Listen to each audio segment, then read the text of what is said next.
It's 8:50 a.m. and Dolly is running late for work. Everyone at Green Hills Bank is worried because it's unlike her to be late.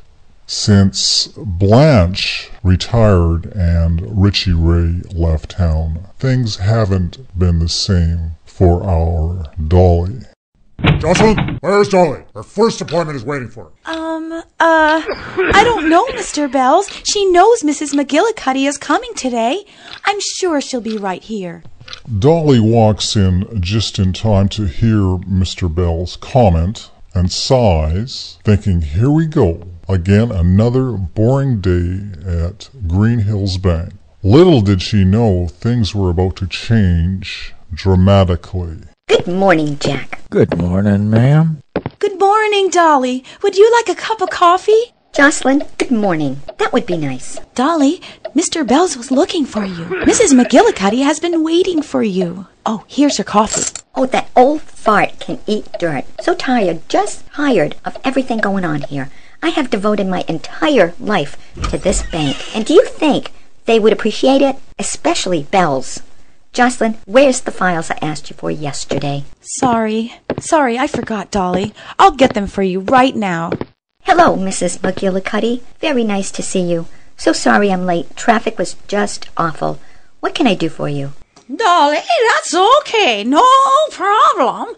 Well, does your bank offer safe deposit boxes? I need a really big box for some of my family heirlooms. Yes, we do offer safe deposit boxes. However, let me go check and see if we have a big box available for you. Those boxes are always in demand. Excuse me, I'll be right back. Dolly leaves the room and aims for the vault, all the while thinking that must be nice to have heirlooms. Shut up, Dolly. I know it's heirlooms. I just like saying heirlooms. Little did she know what heirlooms Mrs. McGillicuddy had in store for that box. How it would change all their lives. Yes, we do have one left. Here's the box. Is this one big enough for you, ma'am? Perfect, just perfect. I'll take it. How much do I owe you? It's $260 a year. Is that okay with you? That's fine.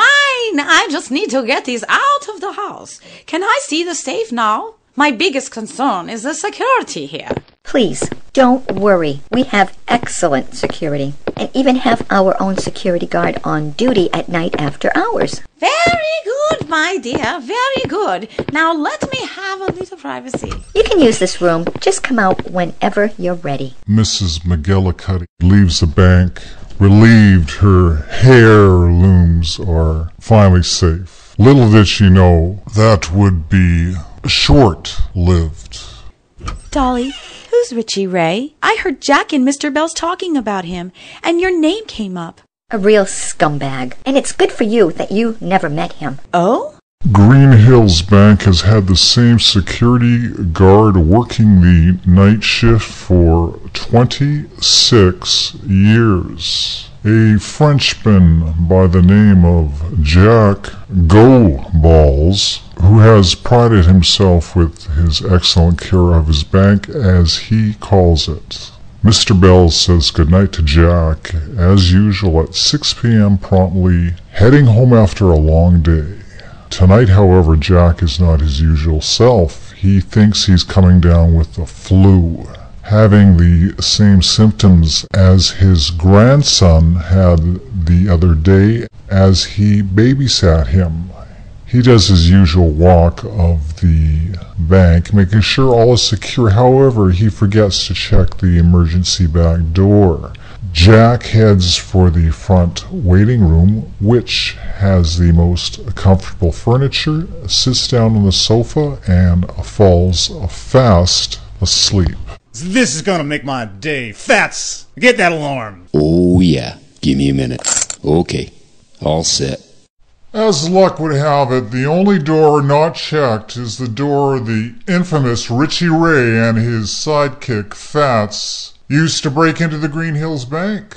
Richie Ray heard from Fats that a new lady had just moved into town, and Fats had been watching her for weeks. She drove the only Rolls Royce in town, so it wasn't very hard to miss her whereabouts. Fats had called Richie Ray and told him that Mrs. McGillicuddy had inherited some very rare and valuable jewels. They followed her to the bank today and found out she had opened a safe deposit box, assuming the jewels would be at the bank, and decided to rob it. What the hell is that sound? Richie Ray and Fats head to the waiting room to find Jack.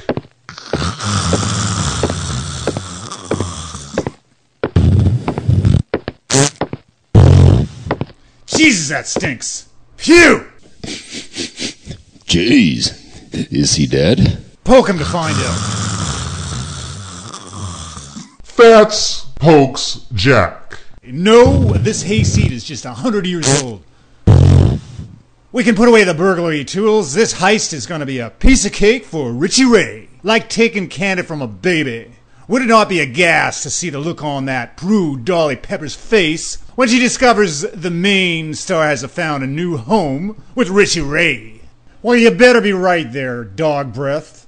Richie Ray is a man of many talents and just doesn't have the time for petty robberies. I saw her in here, boss. Really, the jewels I'm sure are here. I just need to get in the vault and look at the records. They must keep records, right? Well, hurry it up there, Fats. We ain't got all day. That lazy Jack will be awake soon, so you better get on it. Got it, boss. Hurry up. Open the door. Let me get in there, you idiot. Her box is number 245. That's what this says. Let me see. Good, good, good. Now open the box and make it quick. That idiot Jack will be waking up soon. Fats, give it to me in a hurry. Richie Ray had only gone into the vault with the thought of getting the jewels, but greed getting the best of him, Richie Ray decides to open the inner vault where all the cash was located. Boss, I told you, look at them jewels. Look at them jewels. Hey, boss, I thought we were only going for the jewels. No, I don't want no trouble, boss. I definitely don't want no trouble. Give it to me. Come on. In the bag, you idiot. And shout your dumb trap. You work for me, and I'll decide what we take and what we don't. And I'm grabbing all the loot. All of it. Every last dollar. Fats and Richie Ray leave the bank the same way they came in, making sure the back door closes behind them. But they forget one important little thing. The vault door. They forget to close the vault door, and box number 245. Off they go in Richie's old beat-up rust-colored truck, and Richie Ray opens up the bag to see how much money he'll make. Already knowing Fats will not get one penny from it either. Back at the bank, Jack wakes up feeling a little guilty for sleeping on the job, and lets that thought go, knowing full well it's the first time he'll ever take a nap on the job in all those years he's been there. Jack gets up and starts his 2 a.m. walk of the bank and finds the vault door wide open. Now he's not sure what he should do. He calls the police.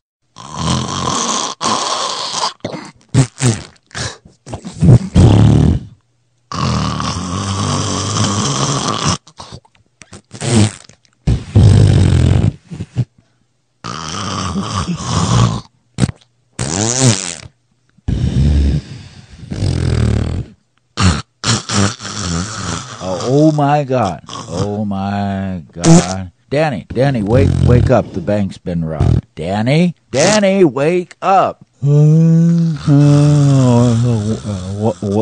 up, boss? Danny, the bank's been robbed. We have to call the police. Oh boy,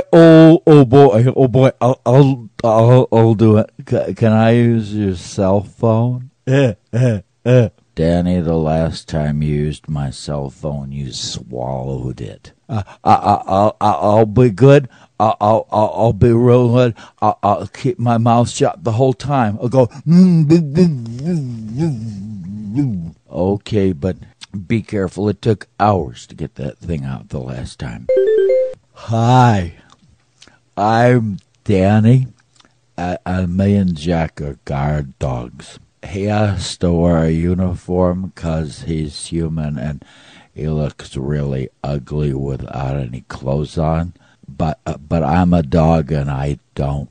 This is about bank robbery. And it's not even a good bank because they don't have treats for dogs. I was sleeping and Jack was snoring. Jack snores loud enough to wake the dead. But since I wasn't dead, he didn't wake me. Boss, they want to know where the money is. I told them there wasn't any because that's what happens when a bank gets robbed. Give me the phone. Officer? Yeah, sir, it is. What should I do? Okay, we'll watch for you. Thank you. We'll let you in. Danny, we got to watch for the police and let them in. You do it. I got to go to the vault and mark the vault so nobody gets in. Danny, that'll make it stink. It's okay. I'll tell them you marked it. The police arrive at the scene and ask for the manager. So a frightened Jack calls Mr. Bells and tells him the news. Mr. Bells arrives in his robe and slippers, his usually stylish hair a complete mess. What's going on here? Jack, what happened? And ever more important, where have you been? I hired you over 25 years ago to watch this bank at night so our clients' money and investments could be protected. You let me down sorely, Jack Goldballs. I'm sorry, Mr. Bells. I'm truly sorry. I came in not feeling good tonight, and I fell asleep. He wasn't sleeping. I was sleeping. He was snoring. Should have scared the robbers away, but maybe they were deaf. Mr. Bells walks into the vault looking around, seeing not only $1 bill that was in the vault had been forgotten. He also sees the locked door to box number 245 wide open and the inner box on the vault floor. He frantically looks to see who owns the box. Oh no, officers! I feel we might have a bigger problem. This box, I believe, contains something very, very valuable. The Maine Star. Oh no! We need to call our clients immediately. Jack, call Dolly. She needs to come here right now. Hello? Who? What? Oh gosh, it's 2:30 in the morning. Can it wait? Okay, Jack. Tell him I'm on my way. Dolly Pepper, get in here. Yes, Mr. Bells? I just got off the phone with Mrs. McGillicuddy, and she's suing the bank. She's got a lawyer and everything. I told her I realized she had some family jewels in the box, and we are insured for such things. That's where the FDIC insurance comes in. Plus, we're bonded for robberies too. She told me no way are we bonded enough for this. The Maine Star. And she'll be here first thing in the morning. So be on your best behavior, Dolly Pepper. I'm not stupid, Mr. Bells. And with that said, Dolly walks out of Mr. Bell's office. The next day, Dolly is devastated to find the Green Hills Bank has been duped of one of Maine's most beloved privately owned treasures. Oh my God, this is awful. I feel responsible for this. Dolly picks up the phone and dials. Sheriff, please get to the bank immediately. I have some terrible, terrible news. I'm obliged to check out your complaint. Thank you, Sheriff. Time is a-wasting. We don't want the trail to go cold. Dolly hangs up the phone. Police cars roll up, tires screech, siren blasting, guns a-blazing. The press rolls up. The angry town mob rolls up. Complete chaos. Richie and Fats are across the street in Richie Ray's idling truck. I don't know, Richie. Do you think it was a good idea drawing all of this heat? We should be long gone, and We've left no fingerprints. Do you mind if I turn on the radio? No, go ahead. Breaking news, folks. The Green Hills Bank has been robbed. Simply can't believe it. I know the manager of Green Hills Bank has been keeping a tight lip, but I have reliable sources saying that Maine's most prized treasure was a part of that robbery. The Maine Star Diamond, which is a 254-carat flawless diamond mined in Maine back in 1915 at the Calais Mines. I also found out that there was a rust-colored 1978 Ford truck spotted parked on the side of the bank around that time. So folks, be on the lookout. Keep driving, Fats.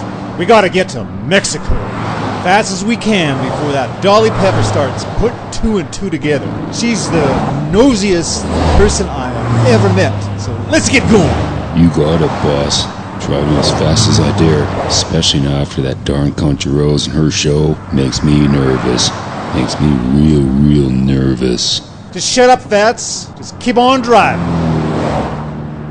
Back at the bank, Dolly sighs, thinking, Jocelyn, I tell you, something really stinks about all this. I swear, if I didn't know better, Richie Ray was behind all of this. I can smell that skunk a mile away, and it sure stinks right now. Dolly, everyone says here that you just never forgot how Richie Ray dumped you in high school, and you still have a thing for him, and that's why you're always talking about him. And besides, Dolly, you didn't say he vanished after that dog napping caper. You all don't know what you're talking about. I do not feel anything for him, but total disgust. And I don't care what you all say. I can feel it in my bones. He's involved, and I will prove it if it kills me.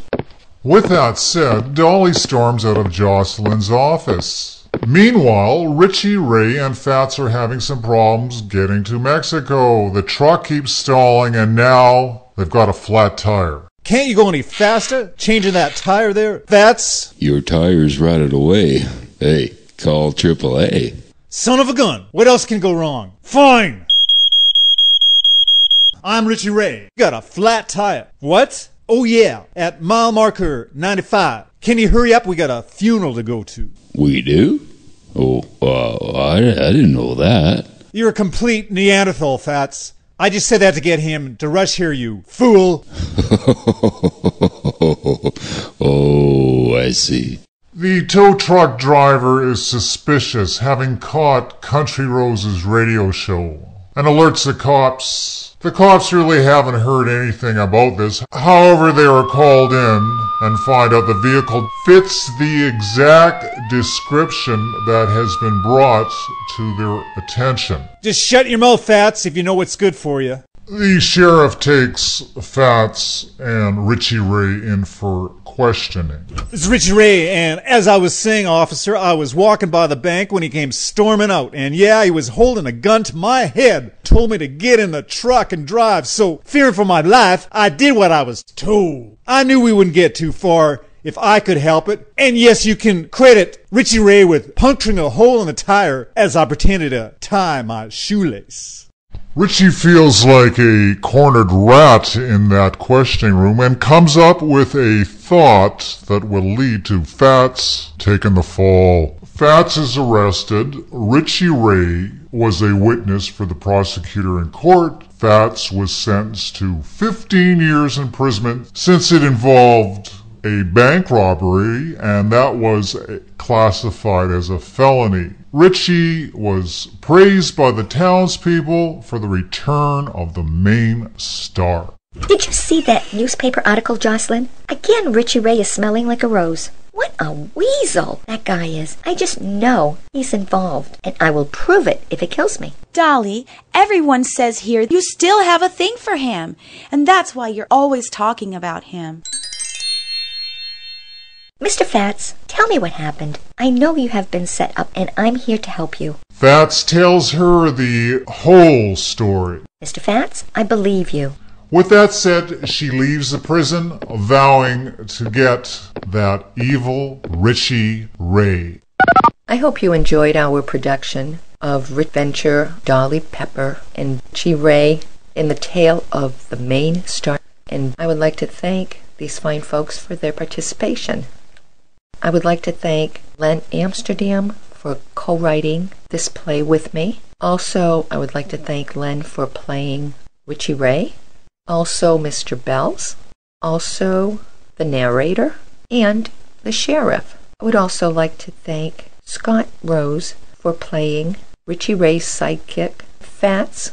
I would like to thank Deb from Greg and Deb for playing Jocelyn and for playing Mrs. McGillicuddy. I would like to thank Joe Rayback for playing Jack Gobeil, the security guard. And of course, it was really great fun playing Dolly. Have a great day.